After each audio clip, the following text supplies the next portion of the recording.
Di bagian sebelumnya, Tangsan telah sampai di kota Sisi, yaitu tempat kekuasaan dari tim Dewa Iblis. Namun niat hati hanya ingin bermalam, Tangsan malah membuat ulah dengan melontarkan tantangan kepada tim Dewa Iblis karena sudah muak dengan penindasan dan seluruh kejahatan yang telah mereka lakukan. Sayangnya aksi nekatnya ini tidak didukung oleh Dai Mumbai selaku ketua kelas Akademi Sri Lanka. Sedangkan Mang Ho Jun yang memiliki rasa solidaritas tinggi, lantas emosi dan mengecam Dai Mumbai sebagai pengecut yang cuma takut mati. Setelah perdebatan panas tersebut, Dai Mumbai menerima ajakan Mang Ho Jun untuk menyelesaikannya berdua di luar. Akan tetapi bukannya berkelahi, Dai Mumbai justru berbisik bahwa apa yang ia katakan sebelumnya hanyalah sandiwara untuk membohongi anak-anak lain. Tentu saja setelah semuanya terjadi, urusan Tangsan juga menjadi urusannya sehingga ia berniat membantu Tangsan tanpa melibatkan yang lain karena masalah kali ini dinilai terlalu berbahaya. Tetapi Su Ying yang sudah cukup lama mengenal Dai Mumbai diam-diam mengikutinya dan menyatakan kalau ia juga siap ikut membantu. Sementara itu, diperlihatkan Tangsan dan Xiao mendatangi seorang pandai besi di kota tersebut. Ia kemudian meminta izin menggunakan alat-alatnya untuk menempa besi demi membuat senjata rahasia guna mengalahkan tim Dewa Iblis. Orang tersebut pun nampak tak keberatan meminjamkan alat-alatnya dan mengatakan bahwa ia tak butuh uang, melainkan hanya ingin Tangsan menang. Singkatnya, setelah berhasil membuat beberapa senjata, bersama Xiao, ia pun memutuskan untuk kembali ke penginapan. Di malam harinya, saat Tangsan tengah berpikir keras untuk menemukan cara mengalahkan tim Dewa Iblis, ia dikejutkan dengan kedatangan seluruh teman-temannya yang ternyata bersedia membantu Tangsan untuk bertarung bersama besok melawan tim Dewa Iblis. Dengan bersatunya mereka, jelas membuat Tangsan bisa bernafas lebih lega sekarang. Ia pun lalu mendiskusikan rencana yang efektif, juga membagikan senjata rahasia yang mungkin akan berguna dalam medan perang nanti. Keesokan harinya mereka semua pun berkumpul untuk mendengarkan pidato singkat dari Pak Kepala Akademi. Di sini ia mewanti-wanti bahwa apapun yang terjadi, ia dan Master Xiao sama sekali tak akan terlibat, sehingga para murid harus berjuang mengandalkan kemampuannya sendiri. Setelah pidato itu, terlihat Hu Lena yang biasanya bersikap cuek, kali ini peduli mengingat hutangnya yang sudah 2 kali diselamatkan oleh Tangsan. Ia pun menariknya dan menyarankannya agar menyerah saja. Menurut Hu Lena, sama sekali tak ada peluang untuk menang karena para anggota tim iblis sangatlah kuat dengan setidaknya memiliki 4 cincin roh yang melekat di tubuh mereka. Namun jelas Tangsan tak akan mundur, karena jika hari ini tim Dewa Iblis tak dihentikan, maka akan semakin banyak orang yang menderita. Hingga pada akhirnya mereka pun berangkat bersama di mana tim Dewa Iblis sudah menunggu mereka. Sang ketua Meng Li dengan sombong memberikan peringatan kepada Tangsan kalau ini akan menjadi pertarungan hidup dan mati. Sehingga untuk terakhir kalinya, ia pun mengatakan bahwa sekaranglah kesempatan terakhir Tangsan jika ingin mengaku kalah. Tentu saja gertakan itu tak cukup untuk menggoyahkan tekad Tangsan. Ia pun lantas menunjukkan kekuatan cincin roh pelindung yang ia miliki, diikuti oleh teman-temannya yang menandakan bahwa mereka tak akan mundur. Dengan formasi yang tepat dan lebih terkonsep ketimbang saat melawan kakak Dai Mumbai kemarin. Dan kali ini Tangsanlah yang memimpin. Ia pun memerintahkan Oishike dan Ning Rongrong untuk melemparkan bola-bolanya sebagai serangan pembuka, yang dilanjutkan dengan tembakan api Mang Ho Jun untuk memicu ledakan bola-bola asap tersebut yang membuat pertarungan semakin meriah. Bermaksud menghalangi jarak pandang para musuh-musuhnya, tanpa jeda Dai Mumbai, Tangsan, Xiao, dan Su Ying pun maju untuk melepaskan serangan kejutan. Namun nampaknya strategi ini tak berjalan efektif, di mana tim Dewa Iblis dapat dengan mudah mengcounter serangan-serangan tersebut dan kembali muncul sambil bergaya untuk menunjukkan perbedaan kekuatan di antara mereka. Merasa geli dengan pose mereka, Dai Mumbai segera mengubah pola serangannya dengan melakukan pressing dari jarak dekat. Terjadilah pertarungan 1 lawan 1 antara dirinya dengan Hua Seng, memperlihatkan kalau mereka lawan yang cocok karena sama-sama memiliki tipe roh pelindung harimau. Namun Dai Mumbai berhasil unggul dan nyaris bisa membunuh Hua Seng. Diperlihatkan ia dan Su Ying menjadi pengalih perhatian yang cukup baik, memberikan waktu kepada Tangsan untuk mempersiapkan pola serangan berikutnya. Menggunakan kemampuan jaring tali akar, Tangsan berhasil menjerat musuh-musuhnya lalu menyiramkan minyak ke tubuh mereka. Sementara Mang Ho Jun sudah bersiap untuk menyulutnya demi memicu ledakan besar guna membakar tim Dewa Iblis. Sayangnya masih terlalu awal untuk merayakan kemenangan. Ketua tim Dewa Iblis beserta jajarannya pun mengaku tak akan menahan diri lagi dan secara bersamaan melancarkan serangannya. Sekilas adegan ini mengingatkan kita kepada scene pertarungan di bandara Jerman ketika tim Iron Man bertempur dengan Steve Rogers di film Captain America Civil War. Diperlihatkan medan pertempuran yang semakin rusuh di mana masing-masing dari mereka mendapatkan lawannya sendiri-sendiri. Akan tetapi nampaknya pertarungan dengan cara seperti ini sama sekali tak menguntungkan pihak Tangsan. Karena kemampuan individu para anggota tim Dewa Iblis yang benar-benar luar biasa kuat meskipun tanpa strategi sekalipun dan hanya menyerang secara brutal.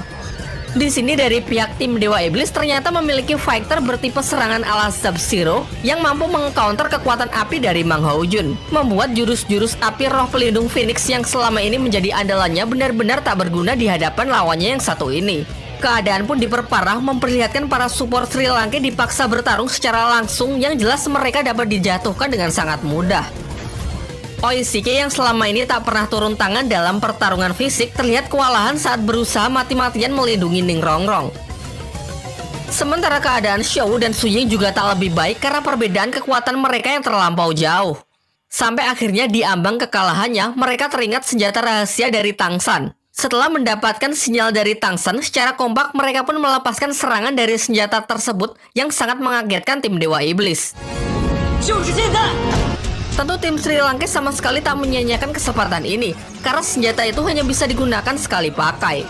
Ternyata serangan kejut hanya digunakan sebagai pengalih perhatian, sementara Tangsan sudah melompat ke atas, memanfaatkan kekuatan jaringnya guna menyembunyikan puluhan Rasengan milik Daimubai, lalu segera melemparkannya untuk mengakhiri pertempuran.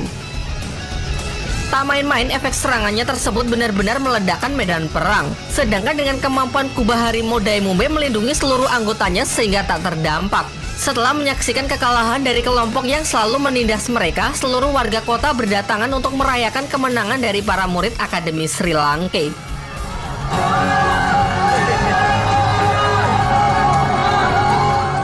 Singkat cerita, mereka semua kembali ke penginapan untuk memulihkan tenaga dan mengobati luka pasca pertempuran sebelum kembali melanjutkan perjalanan. Secara rahasia, Sikyu menemui Tangsan untuk mengatakan langkah selanjutnya setelah mengalahkan tim Dewa Iblis jika Tangsan ingin pergi menemui ayahnya, yaitu Master Hao Tian. Yaitu ia harus membuktikan kemampuannya dengan cara mengikuti turnamen pertarungan Akademi Master Roh hingga masuk ke final dalam ajang tersebut. Singkatnya, setelah semuanya pulih, rombongan Sri Lanka pun kembali melanjutkan perjalanan menuju ibu kota Tiandu. Sedangkan tim Dewa Iblis yang sudah dikalahkan diserahkan kepada warga untuk memberikan hukuman yang cocok bagi mereka. Dan ternyata para warga sepakat untuk membalas kekejaman tim Dewa Iblis dengan mengikat mereka di gurun pasir, lalu membiarkannya begitu saja. Hingga tak lama setelah itu, Sikyu datang menemui mereka dan mengungkapkan kekecewaannya karena mereka yang terlalu overconfident sehingga mengalami kekalahan. Kemudian tanpa belas kasihan, ia membunuh orang-orang dari tim Dewa Iblis karena menurutnya eksistensi mereka sudah tidak berguna lagi. Sementara itu, rombongan Sri Lanka kini sudah sampai di ibu kota kerajaan Tiandu. Mereka lalu disambut oleh ketua tim Akademi Tiandu dan dipersilakan masuk untuk menerima perjamuan. Meskipun sempat terjadi ketegangan dikarenakan para member Akademi Tiandu yang terkesan memandang rendah orang-orang Sri Lanka saat melihat kelakuan para pendatang ini seperti gelandangan. Beruntung suasana tak semakin memanas berkat ketua tim Akademi Tiandu yang segera meredam mereka. Setelah acara perjamuan tersebut, Tangsan dan Daimubai dibawa untuk menemui kepala Akademi Tiandu. Dalam pembicaraan mereka, sekali lagi Tangsan dan Daimubai ditawari untuk bergabung dengan akademinya agar bisa mengikuti turnamen demi mengalahkan kakaknya. Namun jawaban mereka tetap sama. Jika itu artinya mereka harus berganti akademi, dengan tegas mereka menolak tawaran tersebut. Meskipun memang tak ada jalan lain karena Akademi Sri Lanka jelas tak memenuhi persyaratan untuk bisa berpartisipasi. Di tengah pembicaraan mereka, datanglah putra mahkota kerajaan Tiandu. Di sini ia digambarkan sebagai orang yang tak seberapa kuat namun sangat pandai bicara. Mengandalkan kemampuannya itu, ia menengahi diskusi yang terjadi dengan menjelaskan bahwa Tangsan dan Daimubai tidak perlu pindah akademi secara permanen, melainkan hanya perlu meminjam nama Akademi Tiandu dan bisa kembali ke Sri Lanka setelah acara tersebut selesai. Alhasil dengan memaparkan solusi yang cukup masuk akal dan sedikit melakukan penggiringan opini, kesepakatan itu pun dapat diterima. Sementara itu, member Akademi Tiandu yang masih kesal dengan para murid Sri Lanka di perjamuan sebelumnya mencari ketua tim Sri Lanka dengan mendatangi penginapan mereka untuk menantangnya bertarung. Namun karena Daimubai tak ada di sana, Xiaowula yang diberi kesempatan untuk meladeninya. Walaupun sama-sama memiliki 3 cincin roh, ternyata Xiao bisa dengan mudah menghajar dan mengalahkannya. Sayangnya masalah ini berbuntut panjang karena anak yang dihajar Xiao diketahui adalah keturunan bangsawan. Ia sebagai bocah tukang ngadu melaporkan masalah ini ke atasannya dengan tuduhan Akademi Sri Lanka telah membulinya. Laporan ini pun ditanggapi serius oleh perwakilan bangsawan dengan menjelaskan bahwa melukai anggota bangsawan termasuk suatu penghinaan. Lantas karena hal tersebut ia ingin membatalkan kesepakatan dan mengusir orang-orang Sri Lanka dari kerajaan Tiando. Lagi-lagi putra mahkota datang di waktu yang tepat untuk menyampaikan opininya terkait masalah ini. Menurutnya perkelahian antar murid adalah hal yang biasa terjadi dan justru bagus untuk mengukur kemampuan mereka. Ditambah lagi fakta bahwa Dai Mumbay juga merupakan anggota bangsawan membuat derajat mereka setara sehingga tak ada yang perlu dipermasalahkan. Di tengah pembicaraan mereka, tiba-tiba seorang kakek muncul dan langsung menyerang orang-orang Sri Lanka. Semuanya pun dibuat sama sekali tak berkutik karena si kakek legend ini adalah seorang master roh mulia dengan 9 cincin yang melekat pada tubuhnya. Diketahui ia dipanggil sebagai kakek Dugu, yang merupakan senior dari klan Duguyan. Ternyata kedatangannya ke sini adalah untuk mencari Tangsan terkait racun yang telah mengkontaminasi tubuh cucunya. Singkat cerita, dengan sedikit penggiringan opini dari putra mahkota, ia bersedia pergi membiarkan Tangsan lolos kali ini dan mengatakan akan kembali setelah Tangsan menyelesaikan urusannya dengan Akademi Tiando. Meskipun hal ini membuat orang-orang Sri Lanka tak jadi diusir, kejadian tersebut membuat hubungan yang cukup tegang dengan pihak Akademi Tiando. Putra mahkota pun mengambil solusi agar orang-orang Sri Lanka dialihkan ke Akademi Lanba, sebuah akademi kecil yang juga merupakan bagian dari kerajaan Tiando. Dijelaskan bahwa Akademi Lanba sudah tidak memiliki murid, namun masih dipimpin oleh seorang kepala akademi. Jadi alternatif lain agar mereka tetap bisa mengikuti turnamen adalah dengan meminjam nama akademi tersebut. Singkat cerita, sampailah mereka di Akademi Lanba yang nampak kumuh dan tidak terurus. Sang kepala akademi adalah seorang wanita yang bernama Liu Erlong. Yang diceritakan adalah teman lama dari Master Xiao dan Pak Kepala Akademi Sri Lanka. Terungkap juga kalau Liu Erlong dulu sempat menyukai Master Xiao. Namun perasaannya bertepuk sebelah tangan karena kala itu Master Xiao telah jatuh hati kepada wanita lain yang bernama Bibi Dong yang sekarang menjabat sebagai kepala akademi di Balai Roh Pelindung. Meskipun pada akhirnya hubungan mereka kandas juga karena Bibi Dong telah dijodohkan dengan pria lain. Setelah cukup nostalgia, mereka disambut dengan baik dan dipersilakan untuk tinggal di akademi tersebut. Pak Kepala Akademi lalu menjelaskan bahwa di masa lalu dirinya, Master Xiao dan Liu Erlong adalah rekan satu tim yang cukup melegenda yang dijuluki sebagai segitiga besi emas. Tim ini cukup terkenal di dunia dahulu karena sering membuat geger dan mengalahkan orang-orang kuat. Di sisi lain, Hulena dipanggil oleh putra mahkota kerajaan Tiando untuk diinterogasi. Berdasarkan informasi dari bawahannya, ia tahu kalau sebenarnya wanita yang memiliki nama Hulena sudah lama mati. Di sini Lena sama sekali tak menepis tuduhan tersebut. Ia membenarkannya dan mengaku hanya meminjam identitas Hulena sebagai penyamarannya demi mencapai tujuannya. Nama aslinya adalah Shen Reshu, yang merupakan putri dari Bibi Dong, kepala Akademi Balai Roh Pelindung. Bahkan roh pelindung hipnotisnya pun hanyalah hasil giveaway, sementara kekuatan yang asli adalah roh pelindung malaikat 7 sayap. Sebuah jenis roh pelindung yang melegenda di dunia dahulu yang dikatakan setara dengan palu Houtian milik Tangsan. Salah satu kemampuan dari roh pelindungnya adalah replikasi fisik, yang dapat mengubah penampilannya menyerupai orang lain sesuka hatinya. Diperlihatkan, di sini ia memanfaatkan kesempatan ini untuk mengubah dirinya menjadi putra mahkota kerajaan Tiando.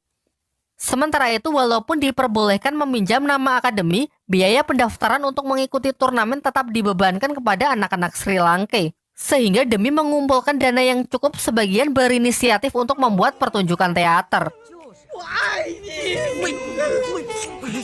Sementara sisanya, Tangsan, Xiaowu, dan Ning Rongrong menuju suatu klan di kerajaan Tiando yang mengaku tertarik dengan desain senjata rahasia milik Tangsan. Namun di tengah perjalanan, Tangsan tiba-tiba menghilang begitu saja. Lantas mereka pun panik dan segera menceritakan masalah ini kepada Master Xiao dan Pak Kepala Akademi. Di sini mereka menduga kuat kalau Tangsan diculik oleh kakek Dugu yang kemarin sempat menyerang mereka di istana kerajaan. Sepakat dengan asumsi tersebut, tanpa pikir panjang Xiaowu langsung menuju Akademi Tiando terlebih dahulu bermaksud untuk mencari Tangsan. Xiaowu yang benar-benar polos menerobos akademi dengan barbar menghajar para penjaga serta murid-murid di sana tanpa memikirkan konsekuensinya. Barulah ketika sudah masuk lebih jauh, akhirnya ia dapat dihentikan oleh para pentolan Akademi Tiando. Terutama sang ketua tim yang memiliki kemampuan memanipulasi arus listrik membuat Xiaowu sama sekali tak berkutik di hadapannya. Kemudian Master Roh Academy yang datang memerintahkan para muridnya untuk menggantung Xiaowu di depan gerbang karena dinilai sebagai kriminal yang membuat onar di wilayahnya. Beruntung Master Xiao, Liu Erlong, dan Pak Kepala Akademi segera datang dan berhasil membebaskan Xiaowu dari hukuman tersebut. Di sisi lain, Tang San yang sebelumnya menghilang terbangun di sebuah gua dan benar saja ia telah diculik oleh kakek Dugu. Di dalam gua tersebut, ia juga melihat Duguyan yang tengah berbaring tak sadarkan diri akibat racun dari Tang San ketika berada di hutan pertarungan bintang. Akhirnya Tang San yang terus diinterogasi menjelaskan kejadian yang sebenarnya mengenai asal-usul ia mendapatkan racun tersebut hingga bagaimana bisa masuk ke dalam tubuh Duguyan. Terungkap juga alasan mengapa Tang San tidak ikut teracuni, yaitu karena ia telah menyerap cincin roh dari berbagai macam siluman beracun, yakni siluman ular dan siluman laba-laba yang membuat dirinya kini memiliki kekebalan dari jenis racun apapun. Singkat cerita, mereka berdua pun sepakat untuk pergi menemui Sikyu, yaitu orang yang memberikan racun tersebut di Akademi Changhui demi meminta penawarnya. Akan tetapi sebelum sampai, kakek Dugu merasakan sinyal bahaya jika ia terus berjalan menuju akademi tersebut. Sehingga Tang San lah yang berangkat sendiri ke akademi untuk mencari Sikyu. Sesampainya di sana ia berhasil bertemu dengan Sikyu, juga diajak menemui seorang guru di sana yang diketahui bernama Xinian. Ternyata orang ini memiliki kemampuan untuk memanipulasi pikiran, dan ia menggunakannya untuk memanipulasi ingatan Tang San agar melupakan tujuan awalnya datang ke tempat ini, serta menyuruhnya mengajak kakek Dugu datang ke Akademi Changhui. Untung saja saat Tang San kembali bertemu dengan kakek Dugu, ia berhasil terlepas dari pengaruh hipnotis tersebut berkat roh pelindung di alam bawah sadarnya yang terus memberikan treatment. Dan setelah menceritakan apa yang baru saja ia alami, mereka pun memutuskan untuk kembali ke gua untuk memikirkan alternatif solusi lain untuk menyembuhkan Duguyan. Setibanya di sana, mereka mencoba suatu metode untuk menetralkan racun di dalam tubuh Duguyan dengan cara menyalurkan kekebalan Tang San ke tubuh Duguyan melalui transfusi darah. Namun sebelum proses dimulai, Tang San meminta izin untuk mengabarkan hal ini kepada teman-temannya di akademi supaya mereka tidak mencemaskannya. Singkatnya, berangkatlah mereka berdua menuju kerajaan Tiando. Tetapi ia cukup terkejut melihat tempatnya yang dijaga ketat oleh para pasukan keamanan. Dan ternyata di dalam sana tengah digelar pertarungan antara Dai Mubai melawan ketua kelas Akademi Tiando. Akar permasalahannya adalah mengenai Xiaowu yang tanpa izin menerobos masuk akademi dan membuat kekacauan di sana. Sehingga mereka telah membuat kesepakatan jika perwakilan murid Sri Lanka bisa mengalahkan ketua tim Akademi Tiando, maka Xiaowu akan dibebaskan dari hukuman. Mengetahui hal itu, Tang San pun maju menggantikan Dai Mubai dalam pertarungan tersebut. Dan dengan mengandalkan kekuatan yang ia pinjam dari kakek Dugu, dalam sekejap Tang San dapat mengalahkan ketua tim Akademi Tiando sehingga Xiaowu kini mereka lepaskan.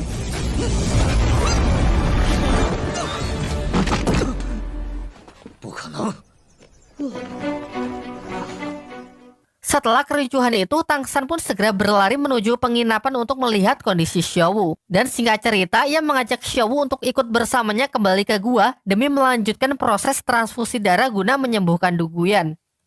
Dimulailah proses tersebut menggunakan roh pelindung rumput peraknya sebagai perantara. Xiaowu yang takut kalau Tang San tak akan mampu bertahan, berinisiatif untuk menyalurkan sebagian energinya guna membantu Tang San. Diperlihatkan si kakek yang lumayan terkejut melihat kemampuan Xiaowu karena sejauh yang ia tahu kekuatan roh pelindung tak bisa ditransfer ke orang lain. Di luar dugaan, proses ini memakan energi yang luar biasa besar bahkan setelah Xiaowu ikut membantu. Ditunjukkan satu persatu kalau cincin roh Xiaowu perlahan mulai lenyap akibat transfer energi yang melampaui limit hariannya. Di waktu yang bersamaan, Master Xiao yang baru tahu kalau Tang San dimanfaatkan untuk menetralkan racun di tubuh Duguyan, merasa sangat cemas karena berdasarkan teorinya proses tersebut dapat menguras seluruh energi bahkan bisa membunuh Tang San. Lantas mereka bertiga pun sepakat untuk pergi menuju lokasi mengandalkan penciuman tajam dari roh pelindung Master Xiao demi menghentikan proses tersebut. Akan tetapi sebelum sempat menemui muridnya, di depan mereka sudah dihadang oleh kakek Dugu yang menolak mereka mengganggu proses penyembuhan cucunya. Sehingga pertarungan pun tak terhindarkan.